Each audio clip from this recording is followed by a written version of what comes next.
এই বিষয়টা শিখাবো আমাদের রেফ্রিজারেশন সাইকেলে প্রথম যে প্রশ্নটা বা প্রথম যে যন্ত্রটা সবচেয়ে গুরুত্বপূর্ণ বা যে ডিভাইসটা আমাদের পুরো রেফ্রিজারেশন সাইকেলকে চালায় তার নাম হচ্ছে কি কম্প্রেসর। কম্প্রেসর কত প্রকার? 5 প্রকার। কি কি? Centrifugal, miscellaneous. Reciprocating, rotary screw, centrifugal, miscellaneous. এই 5 প্রকার। কম্প্রেসর প্রথমে গ্যাসটাকে ডিসচার্জ লাইন দিয়ে সার্কুলেট করে কন্ডেন্সারে কন্ডেন্সিং হওয়ার জন্য পাঠায়। কন্ডেন্সারের কাজ কি? কন্ডেন্সার কত প্রকার? 4 প্রকার। কত প্রকার? 4 প্রকার। কি কি? ওয়াটার কুল,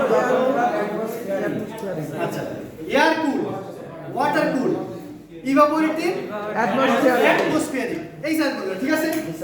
নেক্সট, কন্ডেন্সিং হয়ে গ্যাসটা লিকুইড ফর্মে, কি ফর্মে? লিকুইড ফর্মে, তরল ফর্মে চলে যাচ্ছে কি আমাদের স্টেইনার বা ডায়ার। স্টেইনার বা ডায়ার, এটা নাকি আমরা কি নামে পরিচিত? ফিল্টার নামে পরিচিত। ফিল্টার কয় প্রকার? 2 প্রকার। কি কি? স্টেইনার আর ডায়ার। ডায়ার, ঠিক আছে। তারপরে সুনির্দিষ্ট এবং সুনিয়ন্ত্রিতভাবে এই গ্যাসটা এক্সপ্যানশন ডিভাইস বা এক্সপ্যানশন ডিভাইস হিসেবে আমরা এখানে ব্যবহার করছি ক্যাপিলারি টিউব হয়ে সুনির্দিষ্ট এবং সুনিয়ন্ত্রিতভাবে ইভাপোরেটর প্রবেশ করে।